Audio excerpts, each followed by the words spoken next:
Welcome back into the Mental Game, where this week's guest is sports broadcaster Kirk Herbstreit.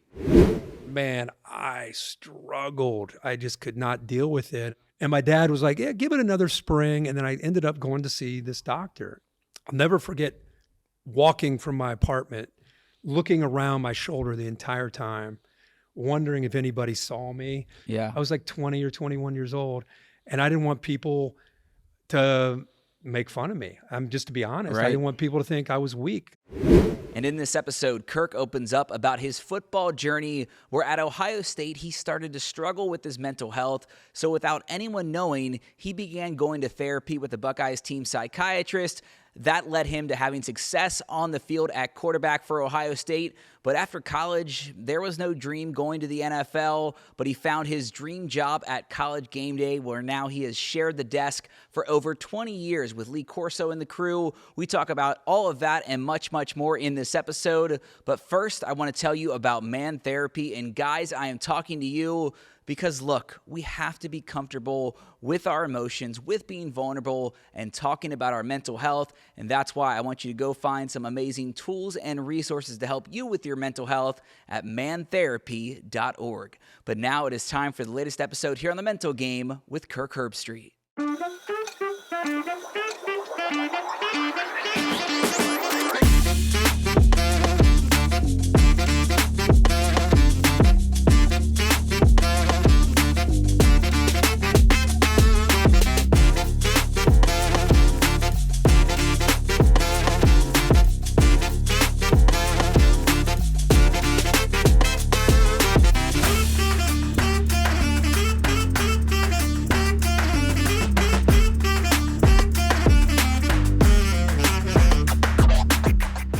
Welcome back into the Mental Game. As you can see, I got a very special guest sitting next to me. You know him from College GameDay, Saturday Night Football, and Thursday Night Football. Kirk Herbstreit, you got a big resume. Thanks for coming on the Mental Game. Yeah, man. Glad to be here with you. It was easy to get you to roll over because you're living in Cincinnati now. That's right. Appreciate you coming in. You just got a workout in with my boy Pat. So feeling good to talk about mental health and everything. Absolutely. Yeah. I want to go through, your life story growing up in Ohio, playing at Ohio State, getting into broadcasting, and you've been a part of ESPN College GameDay for a long, long time. Same with being in the booth calling games. I can't wait to go through that journey with you. But the first thing I ask everyone here on the Mental Game is, what does mental health mean to you? And everyone has a unique answer because it's a very individual thing. We all go through this journey differently. Maybe there's something that happened in our life that makes us take better care of it at a certain point. But I'll ask you the same thing. What does mental health mean to you? Well, that's a kind of layered question and answer, because for me, you mentioned my book before we came on here. My parents divorced when I was about 8 years old. Mm-hmm. And I think at that age, to go through that, then to be lifted from your neighborhood where all your buddies are and your school and your sports at 8 years old, and then to move to a new town, especially I'm an introvert naturally. So I'm not the guy that's going to walk into a new school like, hey, everybody. I'm very quiet, just naturally that way. And so I was always aware, and in my family, we had a lot of people that have dealt with various things emotionally. So I think I always had an appreciation, taking sports aside, just always have had an awareness to my own mental health, others, what they might be experiencing. I don't know. I think because I was exposed to it at such a young age, it's just is always something I've thought about. And you and I, again, were talking before we came on. It's just amazing how far we've come, at least in the sports world, of people being willing to talk about it. Whereas before, when I was coming up, it was kind of like you either didn't talk about it or you hid and talked about it to somebody, but you were looked at as being very weak, especially in sports, if you ever were concerned with the potential of your mental health. It was like, toughen up, get your ass back in there, let's go, kind of thing. But no, man, for me, there's the sports side of mental health, but then there's more the real life aspect of, especially now with having 4 sons of my own, social media, the bullying that's done in social media, what kids go through and trying to be liked or whatever they might be going through. I don't know. I'm very aware of it. I'm constantly observing. I'm a guy that if you, and 4 people went out somewhere to dinner, you wouldn't even know. But I'm always observing everybody. Yeah. And if there's somebody that's not involved in the conversation, I get uncomfortable. So I'll intentionally try to come up with a topic that'll bring that person in. I'm always looking, like if I host a party, I can't just relax. I have to always, and again, I go back to being young, being introduced to the concern of people's mental health, that I think I just have a major awareness to it. And I just try to be helpful, in any way that I can. I give you all the credit in the world for having that self-awareness at 8 years old, 10 years old, high school through college, because I mean, I can speak personally for myself. I grew up in that era, just like you did, of rub dirt on it, tough shit, like just go play hurt. Yeah. You were weak if you asked for help.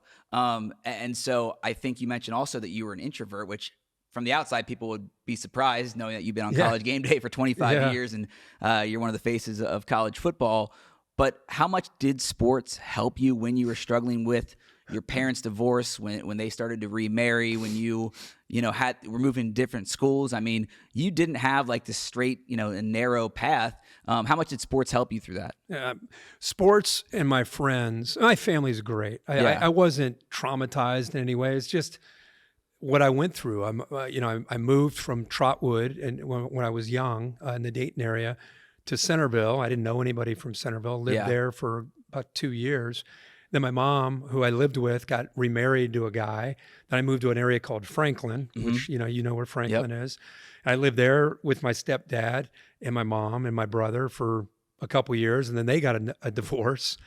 And then I moved in with my dad in Cincinnati, Wyoming, in 8th grade, and I lived there for about half a year. Then he got a divorce. Then I moved back to Centerville. So it was just a lot of people coming at a very kind of critical point in your life. A lot of people kind of coming in and out of my lives. I didn't have stability. Yeah. And I think the one thing I had was sports. And whether it was participating in sports, at recess or playing in your teams that you played on. And I was the typical kid. Spring, it was baseball. In the summer, it was baseball. Then into football. I was just constantly. And then my friends were like family to me. And that was my stability no matter where I went. So I was very blessed in that way to have those things. But if I didn't have sports, man, I don't know what I would have turned to. I was very, very lucky to have that. I was very lucky to have enough skill in that area where, if you're good at something, it allows you to all of a sudden go from that kid no one knows to, hey, what's your name? Hey, come on, you're on our team. Right, we'll pick you. Yeah, that kind of thing, especially in middle school. Yeah. So that kind of helped me a lot. But yeah, man, sports had played and if I wasn't playing sports, I listened to Marty and Joe my entire life. If I were in the car, Marty and Joe was on. If I were, I listened to Marty and Joe to the point where, I would listen for the Frisch's big boy play of the game. Like I was psychotic. Marty and Joe, Reds baseball guy. Just it was my life. I listened to sports talk radio. Like I didn't even know what I was doing at the time. But Chris Collinsworth and Andy Furman. If I was in the car, my dad had 700 WOW on, and then when I started to drive, I had 700 WOW, and I would just. Little did I know it was teaching me what I would eventually get into. Right. But I was fascinated to just sit there. And this is a different era back then. You didn't have podcasts and all this. It was just, I was fascinated by listening to that and absorbing it. And between Marty and Joe and Chris and Andy Furman, that was really my life and gave me my escape away from a lot of that pain I was dealing with. Well, I grew up listening to Marty and Joe radio in the garage where I'd be shooting hoops. And, I'm lucky enough, and I'm sure you've met Marty and become friends with him as well. It's like, it's crazy how this career can get you in certain rooms and be able to become friends with guys you grew up listening to. Yeah. You played at Centerville. You were a 5-star recruit, get to go to Ohio State, but there was a coaching change, maybe not the offense that you thought you were going to play up there. And for you, I think we talk about the stigma with mental health, especially men's mental health. This was 1990-ish time, and you, without anyone knowing, went and saw the team psychiatrist for the Buckeyes. Which was new. It was a new thing. Well, for you, what gave you the courage to do that? Why did you go to him? Because that was a time where we didn't talk about this at all? No way. No way. It was actually a new hire at Ohio State. And when he was introduced to the team, I didn't stand up and say, hey, I just kind of like, most guys were not even paying attention. Right. Like, what is this bull, Yeah. And I just listened to what he had to say. His name was Bud Ferrante. And I listened to him, and I was to the point, like you said, I was a 5-star, could have gone to any school in the country. My dad played at Ohio State. He was a captain there. I was a brainwashed Ohio State kid. I was going to Ohio State no matter who the coach was. And John Cooper was announced the next day. I burbled to Ohio State because I was to that point my senior year. I was ready to make an announcement. So I went in, expectations was I was going to start for 4 years, win 3 Rose Bowls, like the media, not mine. Media, the expectation was that. And I ran a triple option. I was a wishbone triple option guy at Centerville, and they ran a pro style 7-step drop, old school West Coast offense. And man, I struggled. I just could not deal with it. And I had a really hard time adapting to it. I moved to defensive back. I was covering kickoffs. And then I circled back to quarterback my last 3 years. And I was just at the end of the road. I was ready to quit. I was ready to there was no NIL. There was no transfer portal. I was just ready to go play baseball and be done with football. And my dad was like, yeah, give it another spring. And then I ended up going to see this doctor. And it took, I'm telling you, the courage it took in 1990, 91 to go into his office, which was at Ohio Stadium. They gave him like a little nook. I'll never forget walking from my apartment, looking around my shoulder the entire time, wondering if anybody saw me, and then knocking on his door. And even then, still kind of looking. Isn't that crazy to think it is wild. that you're so afraid? Yeah. I was like 20 or 21 years old, and I didn't want people to make fun of me. Just to be honest, Right. I didn't want people to think I was weak because of the way we were trained. Yeah. But at least I had the courage to knock on his door. And he opened the door and I walked in. I really didn't know what to talk to him about. He was incredible because he didn't know anything about me. He wasn't judging me. Like if you talk to your parents, sometimes they have an agenda. Yep. They think they know what's best. This guy was just kind of like, he wanted to know about my life. He didn't want to talk about football. He just, Right. So after the first hour with him, I was like, man, that felt really good. Like I left, I was like, can I come back? And then, dude, after that, I was there once a week for the rest of my career. And I really give him a lot of credit because I was rock bottom to the point I wanted to quit, all the way to the point where by the time I was a senior, I was team MVP, most inspirational player, team captain. All these things happened my last year, and it was all voted by my teammates. So I wasn't an All-American. I didn't win a Heisman. You know, the fact that a lot of these guys in the job that I do usually accomplish that. I was just a hard-working guy that came in with high expectations, hit the bottom of the roster, and got back up to the top. And without him listening and talking to me and helping me, I'm very doubtful I would have been able to do that. My favorite thing about therapy, and I waited until I was 28 at my rock bottom to finally go, is that it's an unbiased person that just wants to help you feel better and be the best version of yourself. Because like you said, there's not an agenda. They're not telling you things that maybe your family or friends want to feed you that maybe not. They don't tell you what you need to hear. Sometimes they tell you what you want to hear. Yeah. And so having that unbiased opinion can help you when you're in that spot. And you said the word rock bottom. Do you feel like that was your lowest when you were 19, 20 years old at Ohio State? And would you call it a depression? Did you ever have, really dark, deep thoughts? I mean, what was that rock bottom really like for you behind the scenes? For me, again, going back to what I'd already been through from the time I was 8 years old and that windy road I already spoke about with divorce and moving here, moving there. Those were tough times. But again, I was kind of naive and just young. Yeah. And just, this is my normal.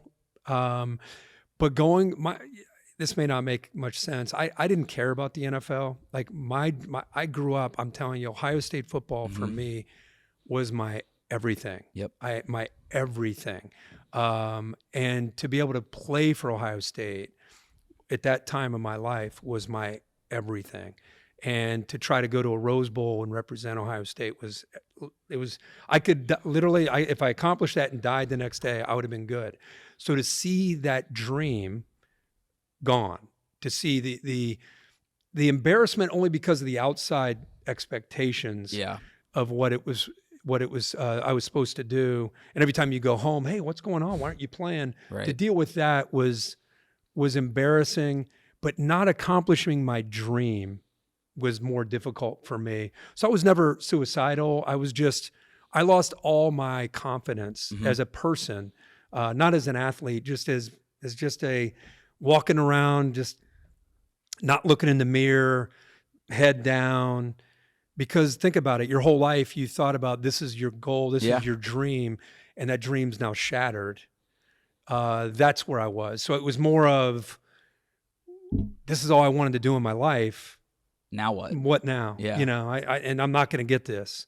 So that's the state of mind I was in. I wasn't going to jump off a bridge or anything like that. I was more of just, I'm a failure, you know, and it affected me in every aspect of my life, not just sports. Well, it's incredible, again, that you had the self-awareness to seek out help, and that was 2-3 years of therapy while you're at Ohio State. Then you get a start.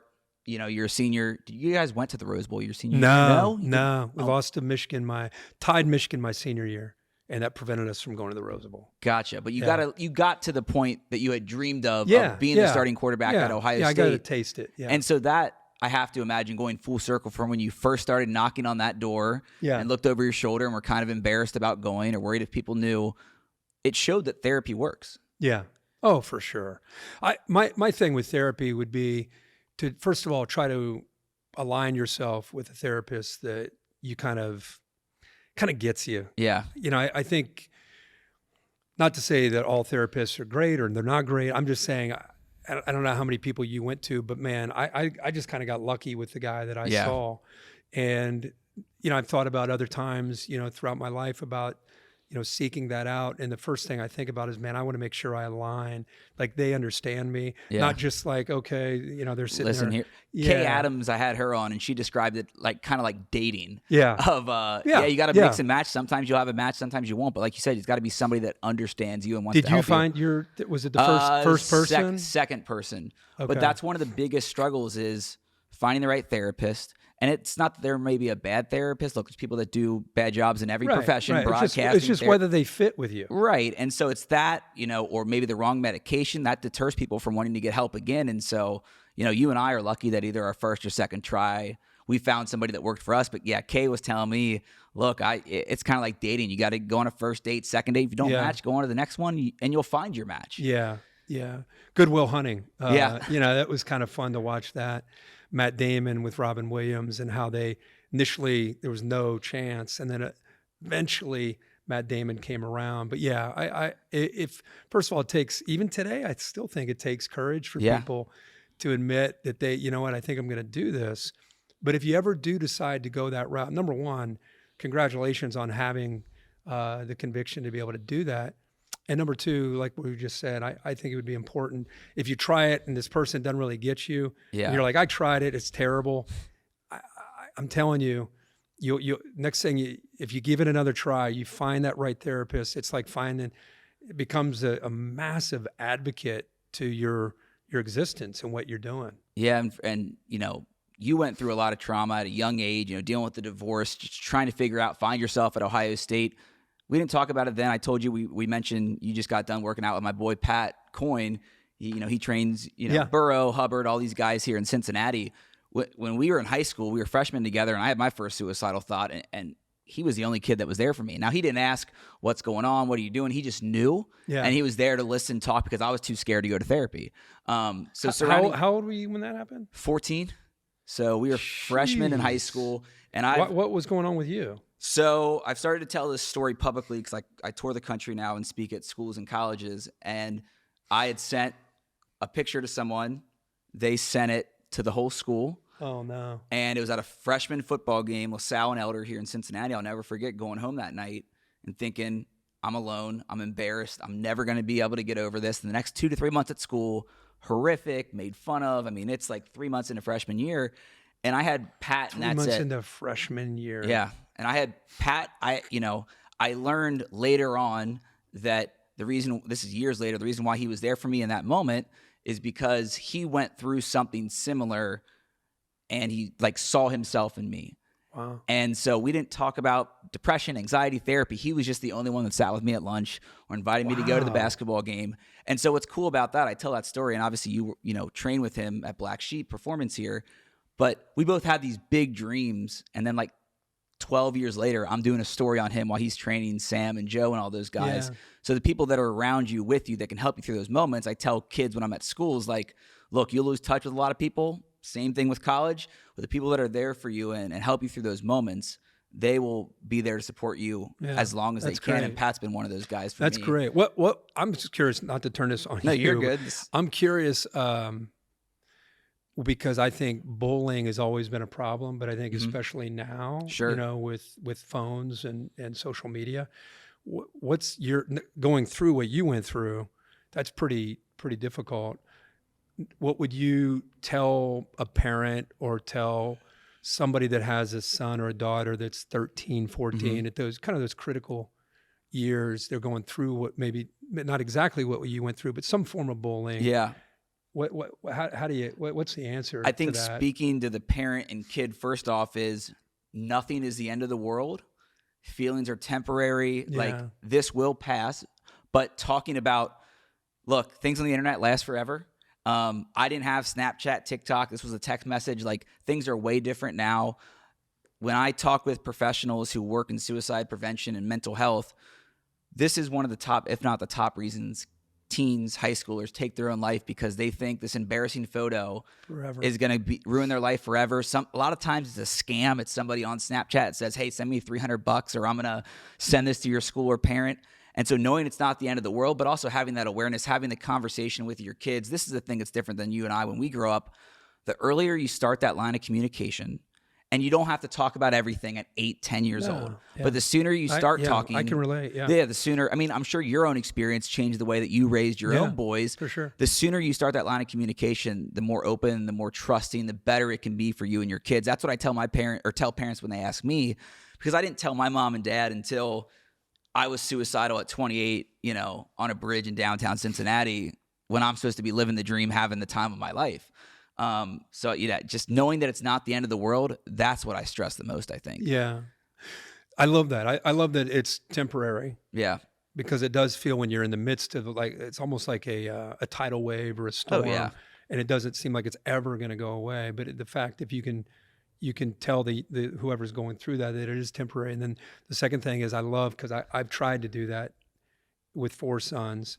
They're now, 23 and 21 and 17, but I've tried to have a relationship with them where we talk about not just the good in life. And I'm talking about when they were 4, 5, 6, 7, 8. You can't start it when they're going through a problem. Yeah. You need to start that, not because you're thinking one day they're going to have a problem. It's just, I think it's very healthy and very different. Oh, yeah. From my generation to have open dialogue, talk about things. Because if you do it when they're 6 and 7 and 8 and 9, when they get to those uncomfortable years of 15, 16, 17, 18, they know that you're on their side. They know they're comfortable in talking to you. So I think those two things are really good. Having that, trying to build that relationship where there's open dialogue by the way, it's okay to talk about the bad stuff too. Yeah. When they're young. I always tell my kids, how's school? What's going on?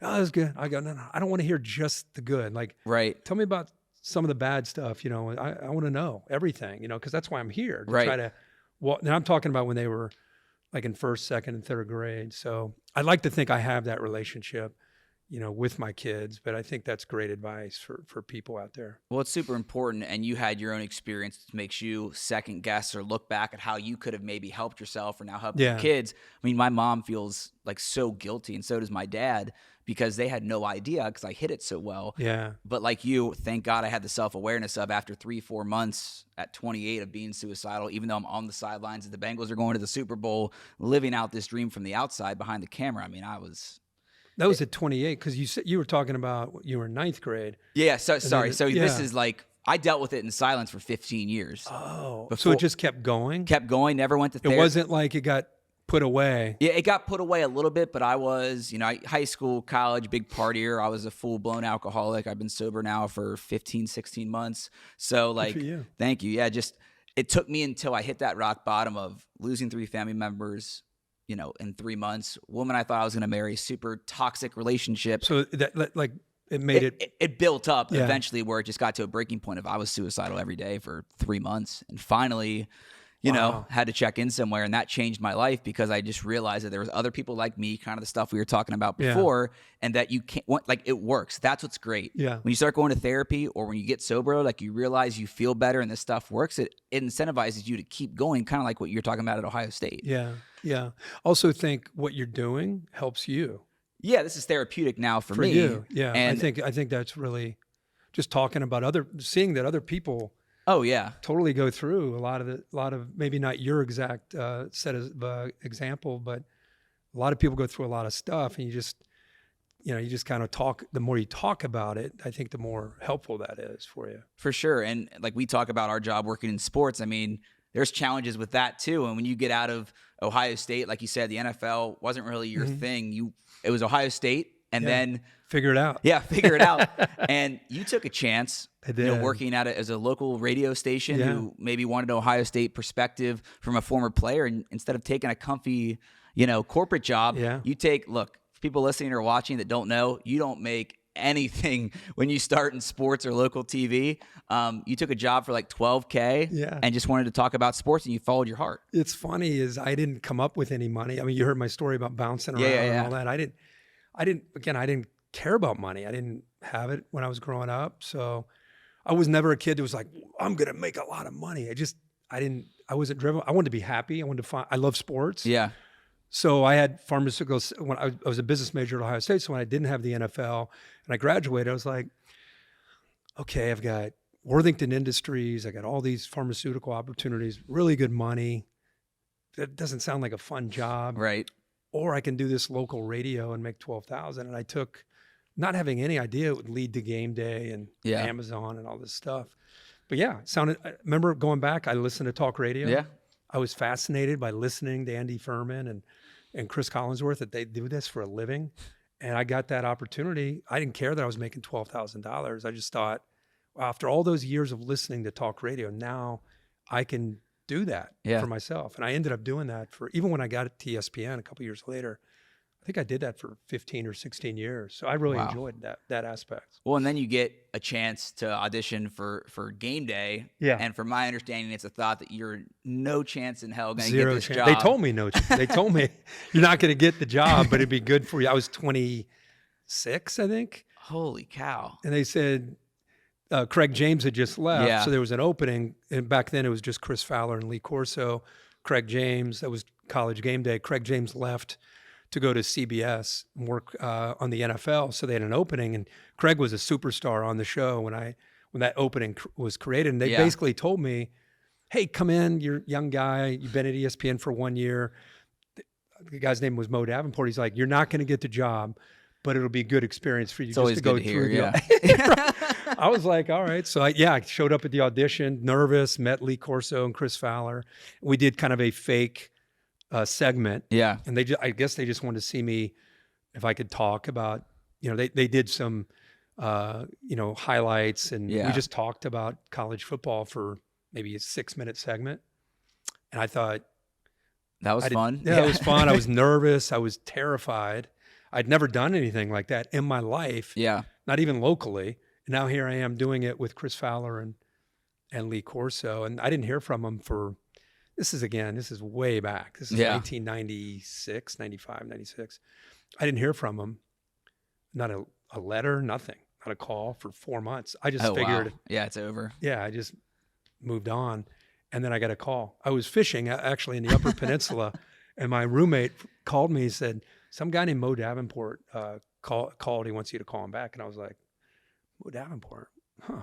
I almost forgot his name. And so I called him, and they told me they were going to hire me. And I was just like, what the hell is going on? I couldn't believe I was 26 and I was going to be hired on College GameDay. It was wild. College GameDay, I grew up as a sports fan. One of, if not my favorite show. And I'm sure for you the same, getting the chance to sit in that seat, Yeah. do the audition. I mean, Chris Fowler and Lee Corso, the fact that you've now got to work with them Yeah. for the last 25 plus years, it's crazy to look back on that, I'm sure, for you. How has College GameDay changed your life, career, just giving you the shot to be able to live your dream, but also experience something that's so unique in a show that is one of a kind. Remember my dream about Ohio State football.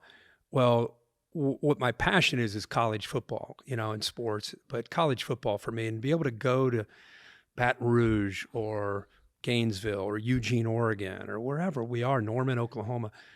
It was so cool and eye-opening for me to see all these amazing campuses and these amazing venues and the different traditions. I'm going back when I first started and just looking around like, oh my God. My first game of an SEC game that I saw in person was in Neyland Stadium in Tennessee, and it was Danny Warfel and the Florida Gators against Peyton Manning and the Tennessee Vols. And it was pouring rain, and it was Rocky Top, as loud as you can imagine.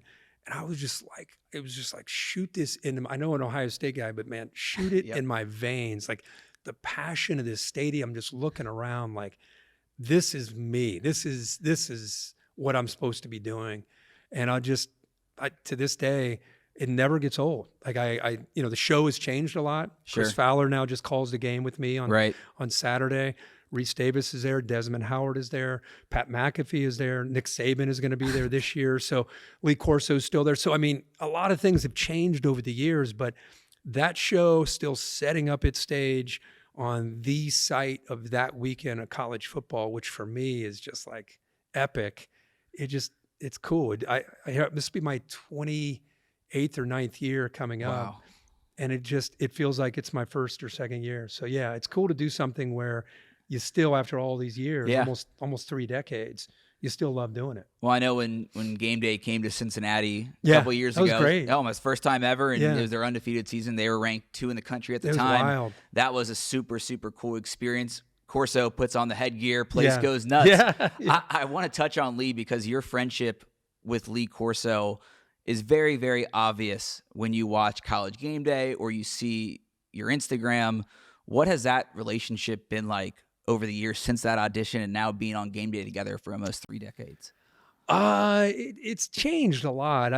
From that very first audition where I sat next to him and I was nervous, and he tried to calm me down, and then they hired me, and I show up, that first season, and he treated me as an equal. I'll never forget how comfortable he basically put his arm around me and made me feel like it was just me and Chris and him.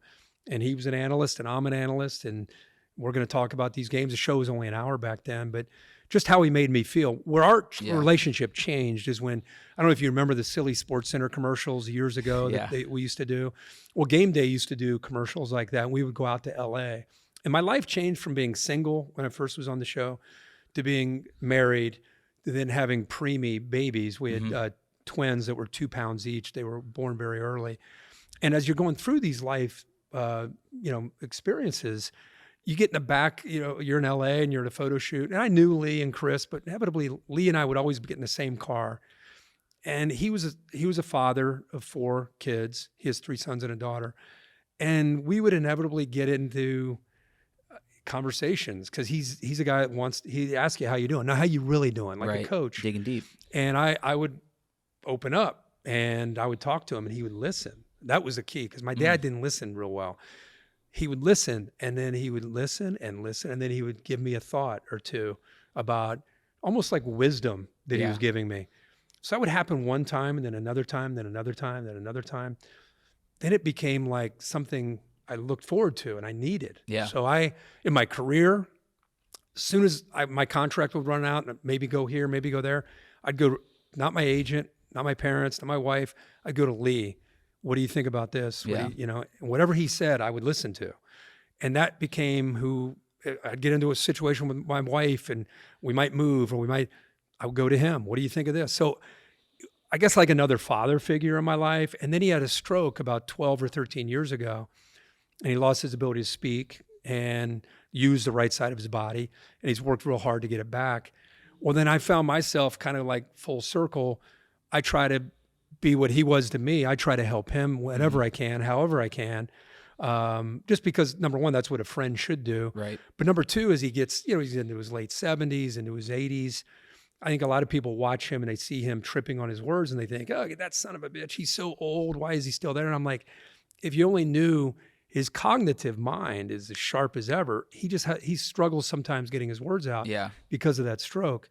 So whatever I can do when he gets tripped up, I try to just be there just as a little bridge, or, just try to do it as subtly as I can. And so, yeah, we've gone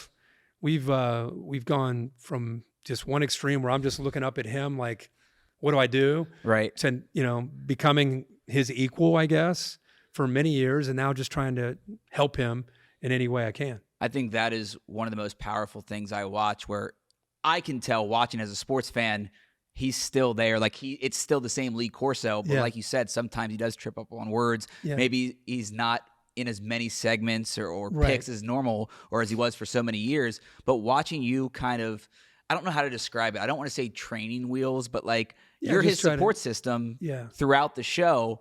And it is one of the most powerful things on TV. I appreciate it. Yeah. I mean, I'm from my generation. I talk to my kids about kind of respect. Yeah. And my generation, I feel like we looked at the people before us, not that they did everything perfectly, but they went through a lot. Yeah. And so I looked at them as an advocate. I've always looked at people that have gone through before me as someone to learn from. And especially when they're willing to teach, give you time. And I feel like I'm worried about my kids' generation. I don't know if they look at the older generation that came before them with the same kind of respect. And I hope that they will, because I think you can learn a lot just by listening, paying attention, and asking questions to people that have gone before you. You mentioned, Lee going through that stroke. You've had a scare of your own here a couple years ago with blood clots. How did that change your perspective? And, your son last year dealing with his own heart issue. How did that change your perspective as a father and taking care of yourself and just having perspective on life when you and your son almost at the same time go through heart blood clot issues? How much did that kind of challenge your mental health in that moment? Well, that was a scare, because I like to think I'm in pretty good shape. You mentioned Pat. I work out with him. My wife's a clean eater, so most of the time around my house, we're trying to eat healthy. And I don't know, with COVID and the vaccine and the booster, I don't know if it was related to that. I don't know if it was the travel that I do when I'm on these planes. I have no idea. I've done a lot of testing on the back end of that, and I like to think that I'm in a good spot. But it's an eye opener, because, and I thought it was just like initially I thought I had a calf strain, because I get that from time to time from running. I just thought it was a calf strain, and then I went in just by chance. You get older. Hey, can I do a heart scan, make sure my arteries, everything's good? And they're like, they did the scan and they said, hey, your arteries are good, but you got clots in your lungs, which means they left my calf. You hear people dying of this. Right. Left my calf, went into my bloodstream, through my heart. Sometimes they stop in your heart, they get clogged, and people die immediately. Yeah. They went through my heart into my lungs, and that's kind of where they run into a dead end. So the next day I went to a different doctor, and they did an ultrasound on my calf, and they're like, oh my gosh, you have a cluster of clots in your calf. So that's when they found that out. So yeah, oh my gosh. I mean, basically I was very fortunate, and yeah, it makes you want to do whatever you can to take care of yourself. And then, 6 or 8 months later, my son, Zach, almost a year ago to this moment you and I are speaking, just at a lake house and coughing. I'm talking like bronchitis kind of cough. Yeah. I just thought it was allergies. And then he went in and got checked out, and he has a massive heart, left ventricle enlarged. His ejection fraction, for people that understand hearts, they would understand, but it was down in the teens. His heart was massively enlarged. And so, yeah, I think when you go through things like that, especially with your kids, sure, it makes you kind of take a step back and just want to do everything you can to try to help them out. For you, your son doing better. He just graduated from Ohio State. No, he's got one more year. My other son did. One of the twins. Okay. One more year, but he is doing better since that moment. Yeah, I mean, we're still, when you face what he's facing, if his heart gets any worse, he could be facing a transplant. And so we're hoping to see his heart come down over time. He's on about 5 or 6 meds every day. And so you're hoping that that will happen. Some cases it does come down. In some cases that's your new norm. So we're just kind of waiting and hoping for the best. It's not getting worse. Yeah. Like I said, if it got worse, probably a transplant. But so far, so good. If his heart will stay the same, hopefully it'll last a long time. But when you're facing the thought of a heart transplant, that's a big time. All hands on deck. What do we need to do? Who do we need to talk to make sure that we give him the best chance of having a healthy lifestyle.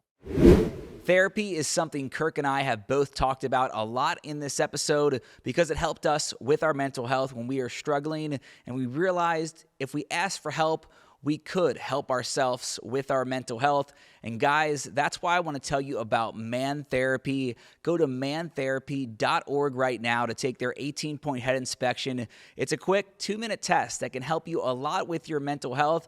And you just go down the list of questions and talk about your life, work, how you're feeling on the inside, what you've experienced with your mental health, and it can help you if you're struggling with anxiety, depression, or even suicidal thoughts, and get you the tools and resources to help you with your mental health. Look, I've appreciated this conversation so much with Kirk because he was this 5-star recruit playing quarterback at Ohio State, and if you look from the outside, nothing was wrong, but he talks about just how much therapy helped him in his personal life and also on the field. So that's why I want to tell you again about Man Therapy. Go to mantherapy.org today to help you with your mental health. You've had a lot of big life moments, maybe scares with health recently. And one of my favorite things, and this is the first thing my mom asked when I was going to have you on, was, is Ben going to be there? Is the dog? I should have brought him. Is the dog going to be there for the interview? Dang, you should have reminded me. I would have brought him for sure. But Ben might be more famous than you now. Oh, without a doubt. At least from September to January. And that wasn't even the intent. The intent was he's like my best friend. Yeah. I have 4 dogs, and he's my oldest. He's just turned 10. And if you have dogs, you understand this. Certain dogs have an old soul about them, and he's just that dog. He has an old soul, and I took him on the road with me because you got to remember, when I go on the road, I leave Wednesday and I go to the Thursday night game on Wednesday, and I'm in a hotel, and he's with me. Yep. And then I stay there on Wednesday and Thursday, and then I call the game Thursday night, and then I get into a plane and I fly to College GameDay, and I'm there in the morning for production meetings. We tape a couple Sports Center segments, and then I get on a plane and I fly to Cincinnati, and I go to my son's game, and he's with me then. We're on the ground for 3 hours. We watch my son's game. I wait till the game's over. I want to go down and give him a hug, whether it's good or bad. I just want him to know I'm there. Then I get back on the plane. Ben comes with me. We fly back to College GameDay. And then we do game day in the morning. And oftentimes, game day is at a different location. Then I fly to another location to call the Saturday night game. He comes with me there. I call the game. He's up in the booth with me calling the game. He'll be on the field pregame. That's where some of the videos. And then he'll go home with me. So but to have him with me, man, going back to what this whole podcast is about, I cannot tell you. Not for social media, not for his fame, what he did for me to have him with me on my plane. I just told you how many times I'm in a plane. Have him in my hotel room when I'm going over my notes. I take him down to the production meetings with Al Michaels. Al Michaels, when he first met him, was like, there's 50 people in a hotel room eating, eggs and bacon and having a morning meeting. And I brought him down, and he's a dog that doesn't really know what a leash is, so he just kind of works his way around the room. And he got to Al, and I was looking, the producer was talking about the show, and I was watching Ben, and I'm looking over at Al, and Al was kind of like, and so I got up in the middle of the meeting, went over, got Ben, brought him back over to me because I was like, I don't think Al likes dogs. And then the next week, I kept him in the room, didn't bring him down to the meeting because I didn't want him to upset Al. And Al said, "Where's Ben?" And I said, I left him up in the room. He goes, "Why?" He goes, "You need to bring him down." So I said, "Are you sure?" Okay. I go upstairs, bring him down. And from that point on, Ben, in that Amazon meetings, if I don't bring him every single time, so I bring him to that meeting, Thursday night, we call the game. They do a little get together at a hotel bar for like a, hey, great game. And I'll go up to the room, bring him down to that. And he just kind of, no leash. He just kind of works his way around the room. He's almost become part of our team, really, because if he's not there, people don't know what to do. But man, I'm telling you, he has been such a breath of fresh air for my mindset. Yep. And I can't believe I've done all these years without him. But the side part of that is he's on social media and he's become a big time star for sure. Yeah, truly man's best friend. Oh yeah, he's your emotional support animal. He is, and it speaks when like you're going through a traumatic situation. Yeah, I had a dog in my life when I was going through my stuff. It changes your perspective on things. Yeah, even going through COVID when everything was. I'm talking early COVID when you're like, what is people going are on? wiping groceries down. You'd walk on the street, and if you passed another person, they'd turn away from you. Remember those early? Yeah, man, our dogs. I don't know how we would have gotten through it. Honestly, I mean, our dogs were.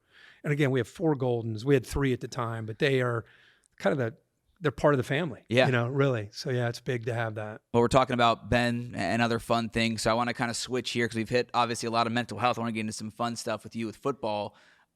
Favorite moment from College GameDay? I've got a couple in my head. When Lee, I think, said the 4-letter words. Yeah. Out in Houston. Yeah, firing off the guns. But what's your favorite? Can you pick a favorite one? I don't even know if I can really. I mean, Lee kind of has his own wing when it comes to right. There's so many favorite moments with him. But yeah, when he dropped an F-bomb on live TV, that was, and Carl Lewis, who was our celebrity picker, was like, good thing the show's on delay. And I was like, no, it's not. That was a funny one because it was crystal clear. Most people would get fired. If anything, it helped his Q score go up. That was one. They're just every week, Pat McAfee coming on the show now. Pat is a guy that has an incredible personality. Mm-hmm. What people don't see with Pat is how he is behind the scenes, the energy that he brings, how much respect he has for the College GameDay brand. He basically has his hat in his hand. He's so respectful of Lee Corso, of Reese, of Desmond, everybody. That's what makes him, I think, initially just come right in and be part of our team. Yeah. So he's been, and again, 28, 29 years into this, he's been like an Energizer bunny for me personally, behind closed doors and then on the set. Every week with him, you just don't know what you're going to get into. So yeah, man, I'm just very fortunate to do a show with so many moments where you can't really just pick one. Like every week, like next year, I think we're starting week 1 in Dublin, Ireland, week 0 in Dublin, Ireland for Florida State and Boston College. And then week 1, I think it was just announced we're going Notre Dame at Texas A&M. So, I'm already, here we are in May, and I'm already looking forward to it. Scouting it out. And speaking of scouting, you're going to have basically a new scouting department with Coach Saban on the desk too. I mean, he's one of, if not, he is the best college football coach to ever do it. I think he's the best. He's the best. And for him now to kind of show this personality that I think, guys like you got to see, in those closed door meetings or on the sideline before a game, it's going to be really cool for fans. We already saw it at the draft. I mean, it's incredible energy from him too. Yeah, it's so well said because you're right. I'm privy to stuff that maybe, the coaches don't show at a podium. Yeah. Like, Zach Taylor in a different way that probably he acts sometimes at, at a press conference. And that's kind of the cool part of the job, getting to know these guys. Nick Saban has such a great personality, and he's very serious and he's very XO. Yeah. But I think people are going to kind of see him smile. I think they're going to see him have some fun. Him and Pat together this year. I mean, that's going to be, that every week, what are they going to be up to? So, but man, just sitting there at the draft, because I'm big on listening to when someone's talking. I'm not thinking about my next comment. I'm like, I want to hear what you're saying. So he says something, and I'm always thinking of the audience. And there were 2 or 3 times he said some stuff, and I, because he hadn't done a lot of TV, and I said, "What do you mean by that?" Just for the viewer to be able to teach them and really help us all understand some of the stuff, because he's at such a different level. Yeah, it's a professor, expert, college football guy. Yeah. Hey, what is the random fan? Right. How can they, apply this to them? Yeah, and if he can basically teach us every week. I don't know if we're going to come up with a cool XO segment with him or what we might do each week, but man, it's going to be, we're just kind of at the beginning of of where this thing might go with him being aboard. Well, I love Game Day. I'm excited for him to come on. I'll get you out of here after a couple more. It's hard to pick, obviously, your favorite College Game Day moment. I'm going to ask you another hard one do you have a favorite game, whether NFL, college, that you've called that you just think, I go back to LSU 2 years ago, but that's recent with the walk-off against Alabama. But is there a game that you point to of like, wow, this is like, I'm really lucky this is my job? Yeah. Well, first, there's the selfish answer would be when an improbable Ohio State team in the first year that they had the playoff. I didn't call the Alabama game intentionally because I wanted to watch it with my family. Yeah. So I called the Rose Bowl that year with Jameis Winston in Florida State and Marcus Mariota in Oregon, and then hustled back to the hotel. And we had a hotel, the room that ESPN got rented out, and we all of us, there were like 50 people watching Ohio State beat Alabama. Yeah. And then the next week I called the Ohio State-Oregon game, and just to watch Ohio State. Because, again, they weren't supposed to beat Alabama. They lost to Virginia Tech early in the year. At home. And remember, and JT Barrett replaced Braxton Miller. And then some guy named Cardale Jones played against Wisconsin. It was such an improbable story. So, I love Ohio State. But I've gotten to a point where when I'm doing a game, I don't really see Ohio State. But that particular year in that game, Ohio State-Oregon, I was professional all the way through, but I literally remember taking a knee as that confetti came down because I was happy for them. And I had tears in my eyes because I was just so proud of Ohio State. So that game really stands out to me. But beyond that, man, there's so many games. Yeah. One year, I would tell you, I can't remember what year it was, but Baker Mayfield in Oklahoma played in the Rose Bowl against Jake Fromm in Georgia, and they were up big early. It looked like they were going to win, and then Georgia came storming back and went into overtime. Sonny Michel scored in overtime to win that game, and I thought, man, this setting for this game is fantastic. And then a week later, Alabama played Georgia, and Jalen Hurts was struggling, and Tua came off the bench at halftime. True freshman, never really played meaningful snaps. Ends up throwing that game winner in OT. So to have those back to back, I think really stood out as memorable games. That was an incredible 2-week run between those two games. For me, just talking about you calling games, I've been really lucky to become friends with Kaylee Hartung, who I've had on the show. She's been really, really open about her mental health. And you keep mentioning Chris Fowler. He randomly followed me on Instagram when I started this, and so him and I go back and forth often. That's cool. And so it is really comforting to know that. And you, just meeting you now, like, people are open to talk about mental health in sports. The stigma is changing. Last thing I'll ask you, unless you got anything else to add, advice to somebody that, wants to go where you've gone, be in your shoes, get to the booth one day, call football games, or maybe there's that player that was a high recruit and is now, back up third string in college or high school. What would you tell, kids that kind of want to get where you've been? Well, I talk to kids all the time about that. I talked to NFL players, last year, guys pregame coming up to me, just talking to me about, what they would do. And I know the NFL does a nice job with their boot camp of trying to help guys learn. The cool thing now with, just with this right here, it was so different when I was coming up. I mean, you have even your phone. If you're really into it, I mean, you got to, like Nick Saban, we just talked about, he's Nick Saban, no problem. But Nick Saban, he's really into wanting to do TV. Like, you'd be shocked at the end of a segment. He's like, was that okay? Like, he don't want to just do this and check a box. Hey, pay me. I'm Nick Saban. No, this guy wants to be like really good. Yeah. And that's what I would tell you is don't just do it because, well, the NFL didn't work out, or I played for a handful of years and I guess I'll try this TV thing out. Like, if you're going to do it, just like you did as an athlete, you got to really engage. And you know what it's like, because you're on the different side of it than I am. You're more like Chris Fowler, Mike Tirico, Reese, as far as like studying it, understanding it, the journalism aspect of it. I'm more of the analyst side, learning the game, trying to study the game, trying to explain the game.